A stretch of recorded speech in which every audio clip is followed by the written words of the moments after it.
Numerous key metabolic pathways in microorganisms are involved in the movement of carbon and energy inside the cell. Microorganisms that are heterotrophic display both fermentation and respiration. The ability of some bacteria to use carbohydrates as a fuel source, either through fermentative or oxidative metabolism, is used to classify those bacteria. The process through which sugars or carbohydrates are broken down anaerobically is called fermentation.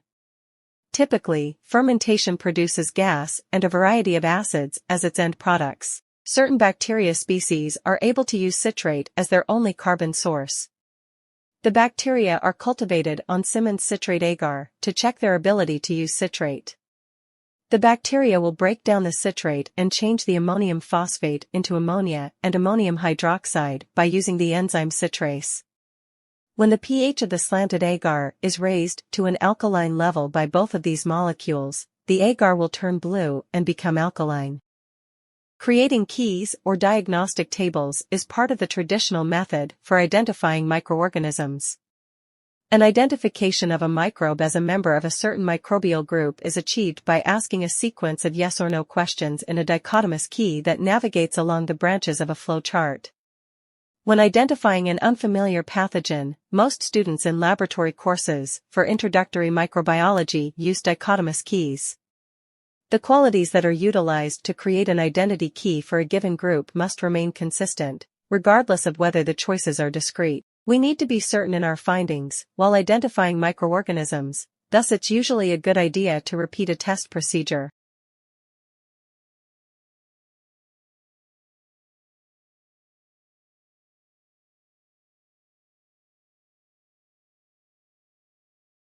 Procedure A: 1 milliliter of the specific carbohydrates were added to the purple broth or phenol red broth tubes.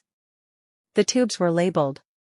A set of carbohydrate supplemented tubes was inoculated with each of the test bacteria. The tubes were incubated at 37 degrees Celsius for 24 to 48 hours. After incubation, the color of the tubes were observed. The observations were recorded. Procedure B: tubes of MRVP broth were inoculated with each of the test cultures and the tubes were labeled. The inoculated tubes were incubated at 37 degrees Celsius for 24 to 48 hours. After incubation, 1 milliliter of the culture was pipetted aseptically into a clean test tube. Into the transferred culture, 0.5 milliliters of each Burritt's reagent A and B were added and the tube was shaken vigorously for 30 seconds. The tubes were observed for any changes and the changes were recorded. Procedure C: the remaining broth from the cultures grown for Part B, which was the previous part, were used to perform methyl red test. A few drops of methyl red solution were added into the cultures. The results were recorded. Procedure D: the agar slants of Simmons citrate medium were inoculated with each of the test microorganisms. The tubes were incubated at 37 degrees Celsius for 24 to 48 hours. After incubation, the color of the test tubes were observed and recorded.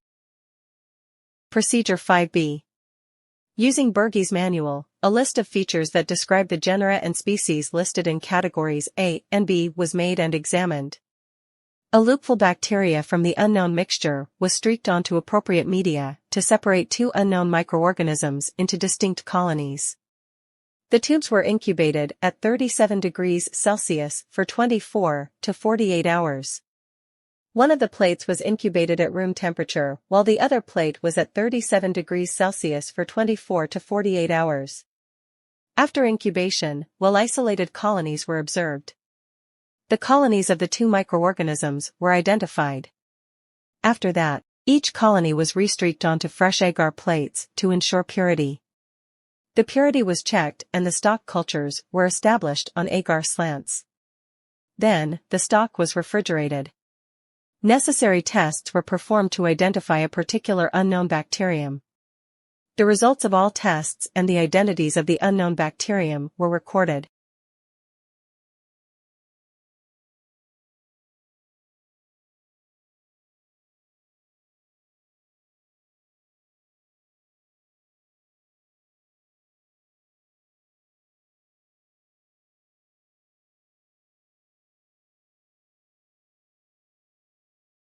Carbohydrate fermentation is a frequently conducted experiment in the field of microbiology. According to Tank Eshmore, 2023, its purpose is to ascertain if a certain carbohydrate can be broken down by a specific microorganism. This metabolic process often leads to the formation of organic acids and gases. The experimental procedure usually includes a culture medium that has the carbohydrate to be fermented, a pH indicator, and a Durham tube, which is inverted to collect any gas that might be produced. Hassan, 2018, the microorganism under test is introduced into the medium, and the culture is then incubated under suitable conditions. The generation of acid during fermentation can be observed through a color change in the pH indicator. For example, if phenol red is the chosen pH indicator, it will shift to yellow if acid is produced, signifying a pH below 6.8. The production of gas can be identified by the appearance of a bubble in the Durham tube. However, it's important to note that not all fermentation processes produce gas, so the lack of a bubble doesn't necessarily imply that fermentation hasn't taken place. Patterns of carbohydrate fermentation are beneficial in distinguishing between different bacterial groups or species. For instance, all members of the Enterobacteriaceae family can metabolize glucose in the absence of oxygen. The ability to ferment maltose differentiates Proteus vulgaris, positive, from Proteus mirabilis, negative. Both Neisseria gonorrhoeae and Neisseria meningitis can ferment glucose, but only Meningococci can ferment maltose. Why the color turns yellow? In carbohydrate fermentation, many bacteria transform carbohydrates into organic acids, and sometimes gas. This process can be monitored by incorporating a pH indicator into the culture medium. Phenol red is a commonly used pH indicator. When acid is generated during fermentation, it causes the pH of the medium to decrease, become more acidic, which in turn causes the phenol red to shift to a yellow color, signifying a pH below 6.8. If gas is produced, it will form a bubble in an inverted tube known as a Durham tube. Therefore, the shift to a yellow color during carbohydrate fermentation is a result of acid production, which reduces the pH of the medium and alters the color of the pH indicator. Bacterial fermentation typically results in the production of various byproducts such as lactic acid, formic acid, acetic acid, butyric acid, butyl alcohol, acetone, ethyl alcohol, carbon dioxide, and hydrogen. The production of acid during this process leads to a decrease in the pH of the test medium, which is indicated by a change in the color of the pH indicator. Absence of gas. Fermentation, an anaerobic process that doesn't require oxygen, can take place even without the production of gas. The end products of fermentation can vary, depending on the organisms involved in the substrate being fermented. For example, in homolactic acid fermentation, pyruvate is directly reduced to lactate by NADH, and this process doesn't result in gas production. Fermentation is a metabolic process where organic molecules, typically glucose, are converted into acids, gases, or alcohol in an oxygen-free environment.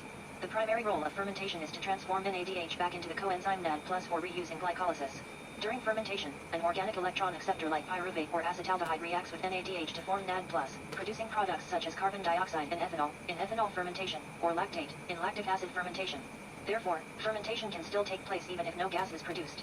The lack of gas simply indicates that the microorganisms are producing different end products, such as acids or alcohols. The specific end products are determined by the type of organism and the conditions under which fermentation occurs. During fermentation, there is gas presence in the Durham tube. This gas gets trapped and forms a visible bubble. When many microbes ferment glucose, they produce gases, mainly carbon dioxide and hydrogen. These gases would normally escape into the air, but in the Durham tube, they get trapped. For instance, some bacteria can change pyruvate to formic acid and then formic acid to hydrogen gas and carbon dioxide. This is done with the help of an enzyme called formic hydrogen lyase. The gas produced is trapped in the Durham tube and appears as a bubble.